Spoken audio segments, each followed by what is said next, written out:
समझिएगा, यदि हमने कथा सुनी भगवान की तो कभी कोई परमात्मा या महात्मा मिला, और यदि हम अच्छे श्रोता हैं, श्रद्धावान, तो महात्मा और परमात्मा में स्नेह पैदा हो जाएगा।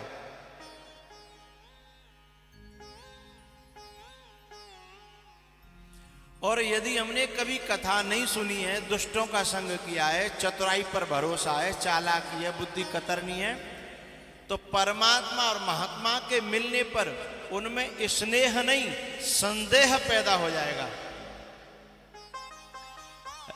भोले बाबा को स्नेह पैदा हुआ और सती को बोलो बोलो संदेह पैदा हुआ।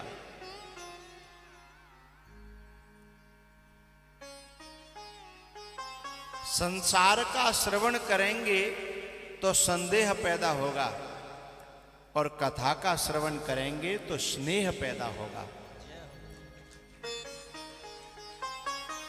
संदेह माने संशय,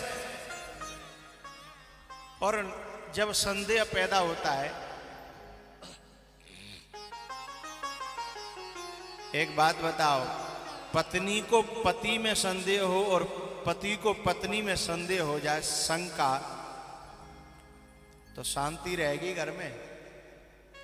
हाँ या ना? नहीं ना। शंका होते ही जीवन नरक, उसी समय से खून जलना चालू।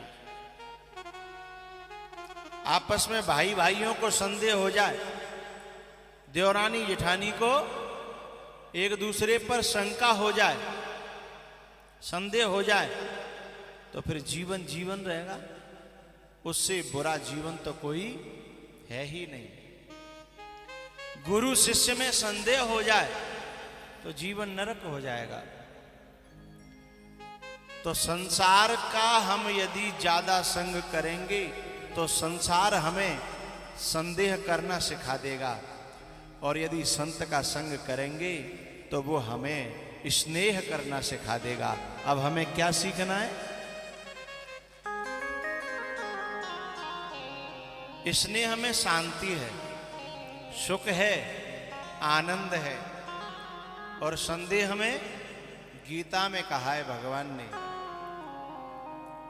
नायम लोकोस्ति न पर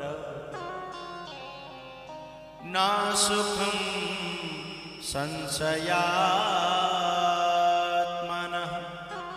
नायं लोकोस्ति न परः।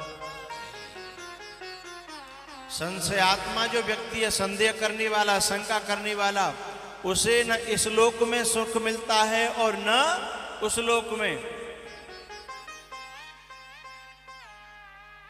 नायम लोकोस्ति न सुख न पर न सुखम संशयात्मा। तो बोले फिर संशयात्मा का होता क्या है? बोले संशयात्मा विनश्यति, उसका विनाश निश्चित है। क्योंकि संदेह करने का यदि हमें हमारा स्वभाव बन गया, प्रकृति बन गई, बुद्धि बन गई, फिर तो हर एक बात में संदेह करेंगे, आदत बन गई है ना।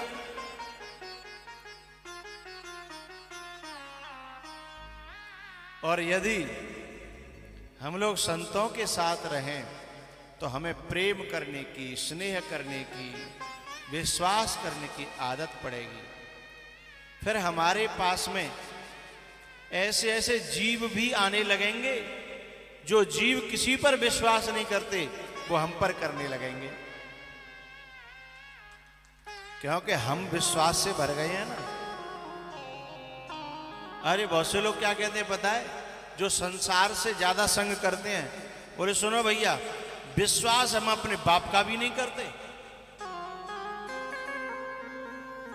जो बाप जिंदगी भर कमा करके तेरे नाम कर रहा है, तेरे को पढ़ाया लिखाया बड़ा किया, तेरे लिए अब भी जी रहा है, अब भी यदि कुछ कमा रहा है तो किसके लिए? तेरे लिए। और वो औलाद जब ये कहे कि हम विश्वास अपने बाप का भी नहीं करते, तो बताओ उसकी जिंदगी में शांति आ सकती है?